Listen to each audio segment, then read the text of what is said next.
Class 12 student, आज की इस वीडियो में हम फिनिश करने वाले अपना हिस्ट्री का चैप्टर नंबर 6 जिसका नाम है भक्ति एवं सूफी परंपराएं। तो आज की इस वीडियो में हम करेंगे इस लेसन का पार्ट 3 जो कि होने वाला है इस लेसन का लास्ट पार्ट। इसके बाद आपका चैप्टर प्रॉपर कंप्लीट हो जाएगा। तो मैं आपको यही सजेस्ट करना चाहूँगा, अगर आपने इस लेसन के फर्स्ट और सेकंड पार्ट नहीं देखे हैं तो आपको डिस्क्रिप्शन के साथ आई बटन में भी और कमेंट में भी मैंने पिन कर रखा है, तो आप वहां से पार्ट देख लीजिएगा। इससे क्या होगा, आपके चैप्टर की अंडरस्टैंडिंग अच्छी बनी रहेगी। तो चलिए फिर बिना किसी देरी के साथ आज की इस वीडियो को हम फिनिश करते हैं। My name is Shahrukh Saifi and welcome to our YouTube channel quick prep.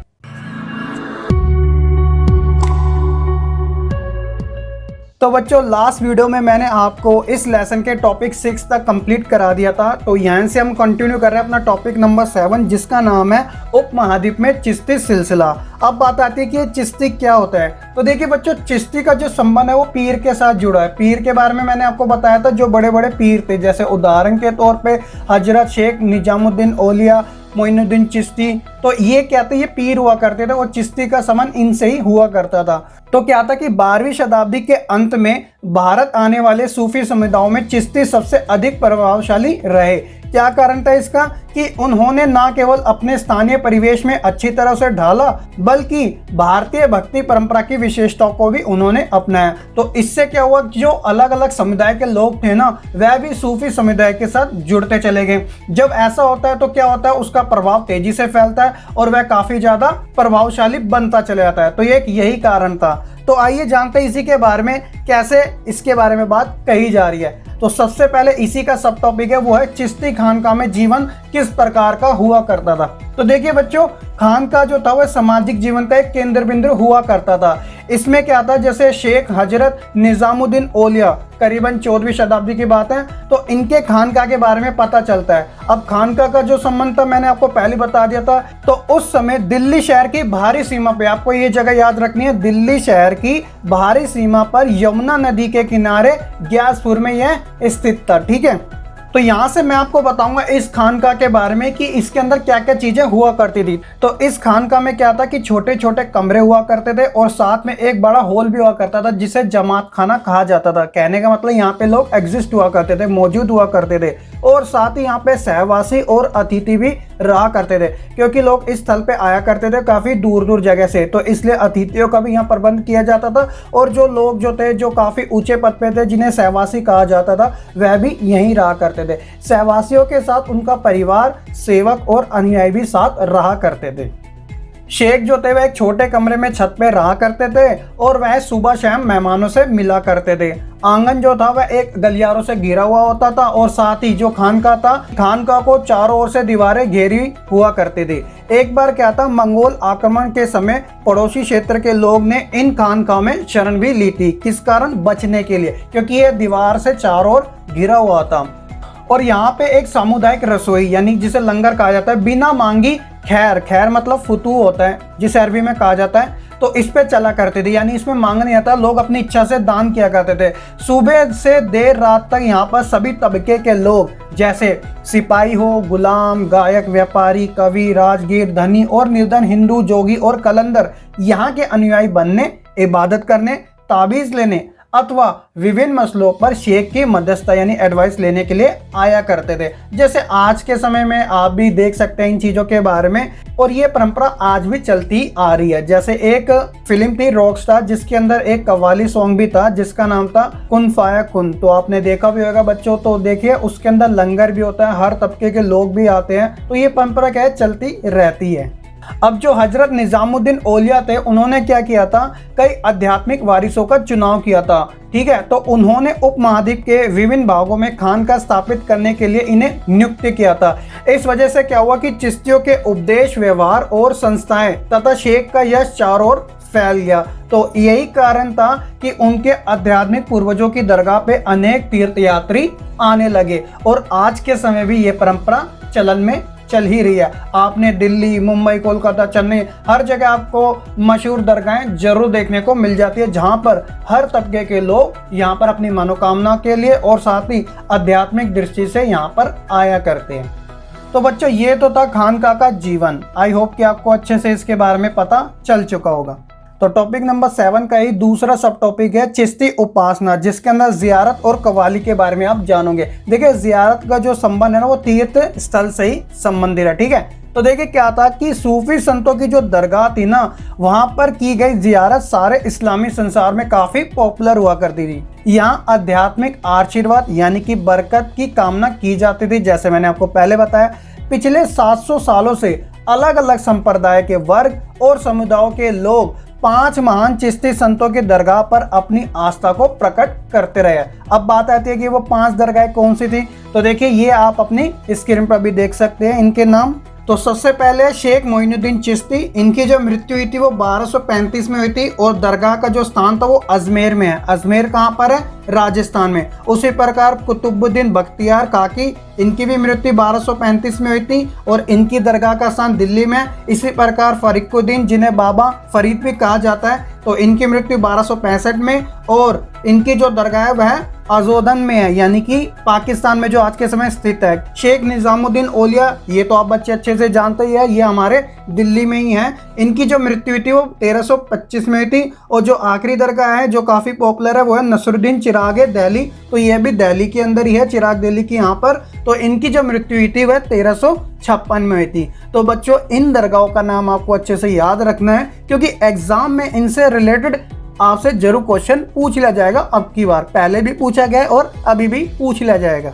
आगे हम जानते हैं। तो देखिए इनमें जो सबसे अधिक पूजनीय दरगाह थी वह ख्वाजा मोइनुद्दीन की थी, जिन्हें गरीब नवाज कहा जाता था। मैंने आपको पहले बता दिया अजमेर में है। तो ख्वाजा मोइनुद्दीन की दरगाह का सबसे पहला जो किताबी जिक्र है ना वह 14वीं शताब्दी का है। और यह दरगाह जो थी वह शेख की सदाचारी और धर्मनिष्ठा तथा उनके आध्यात्मिक वारिसों की मान्यता के कारण लोकप्रिय हो पाई थी। शेख मोहम्मद बिन तुगलक जो कि दिल्ली सल्तनत के सुल्तान थे, तो वह भी इस दरगाह में आए थे। किंतु शेख की जो मज़ार थी, जो दरगाह थी, वो सबसे पहले उसकी जो इमारत थी ना वह मालवा के सुल्तान, जिनका नाम था गयासुद्दीन खिलजी, उन्होंने 15वीं शताब्दी के उत्तरार्ध बनवाई थी। क्योंकि यह दरगाह जो थी वह दिल्ली और गुजरात को जोड़ने वाले व्यापारिक मार्ग पे थी और यहीं से जो यात्री थे काफ़ी यात्रा भी किया करते थे। तो ये जानकारी आपको अच्छे से याद जरूर रखनी है।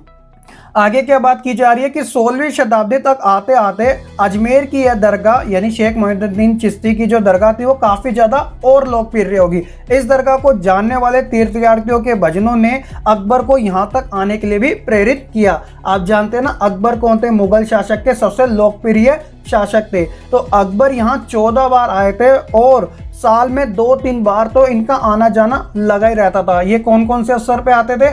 खासकर जब ये युद्ध प्राप्त कर लेते थे तो उसका आशीर्वाद लेने आते थे और अपने पुत्रों के जन्म पर भी आते थे। और यही नहीं, अकबर ने यह परंपरा 1580 तक बनाए रखी थी।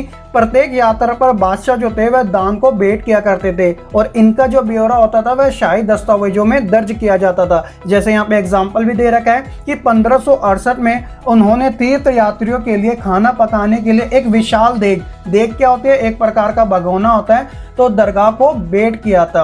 और उन्होंने दरगाह के अहाते में एक मस्जिद भी बनाई थी उनके आसपास ही, ठीक है। और साथ ही नाच और संगीत भी यहाँ पर जियारत का एक हिस्सा हुआ करती थी। तो मैंने आपको पहले भी एक एग्जांपल दिखाया था कि बहुत सारे ऐसे कव्वालियां हैं जहां पर संगीत गाए जाते हैं और लोग वहां पे गुणगान करते हैं। तो खास तौर पे कव्वालियों द्वारा प्रस्तुत रहस्यवादी गुणगान, जिससे कि लोगों को आनंद की भावना आती है, वह उससे उभर जाते हैं। तो खास तौर पे सूफी संत का जिक्र, यानी कि जिसमें ईश्वर का नाम जप, या फिर क्षमा मतलब जो मुंह से गाना होता है, यानी कि आध्यात्मिक संगीत की महफिल के द्वारा ईश्वर की उपासना में विश्वास रखा जाता है।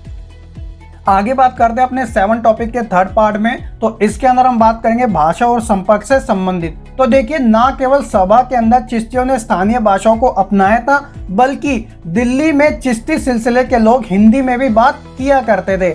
इनमें एक उदाहरण आता है बाबा फरीद का, जो मैंने आपको अभी बता दिया था। इनकी जो दरगाह थी वो 5 दरगाहों में से एक पॉपुलर मानी जाती है। तो बाबा फरीद जो थे उन्होंने क्षेत्रीय भाषा में काव्य की रचना की, जो कि गुरु ग्रंथ साहिब में संकलित है। क्योंकि बाबा फरीद जो थे वह काफ़ी ही ज़्यादा पॉपुलर कवि थे, उनको पंजाबी काफ़ी अच्छी आया करती थी और ये सिंध के सबसे जाने माने कवि भी कहलाए जाते थे।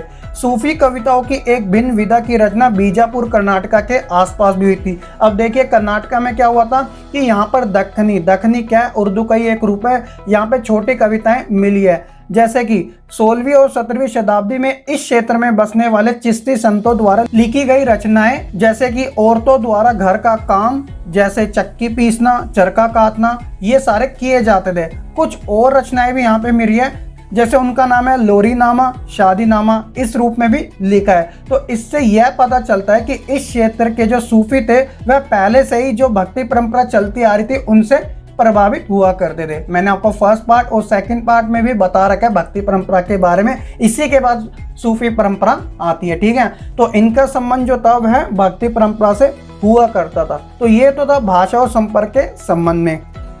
7 टॉपिक में अपना 4th लास्ट पार्ट हम पढ़ते हैं सूफी और राज्यों के संबंध में। तो देखिए, चिश्ती संप्रदाय की एक और मुख्य विशेषता यह थी कि वे संयम और सादगी के जीवन में विश्वास रखते थे और वह सत्ता से दूर रहने पर ही बल दिया करते थे। लेकिन इसका मतलब यह नहीं था कि वह राजनेता या फिर नेता से अलगाव का भाव रखे। कहने का मतलब सत्ताधारी विशिष्ट वर्ग अगर बिना मांगे अनुदान दे तो वह ले लिया करते थे, ठीक है, यह मांगा नहीं करते थे। जैसे उदाहरण यहाँ पे दे भी रखा है कि सुल्तानों ने खानकाहों में भूमि अनुदान संबंधित न्यास भी स्थापित किए।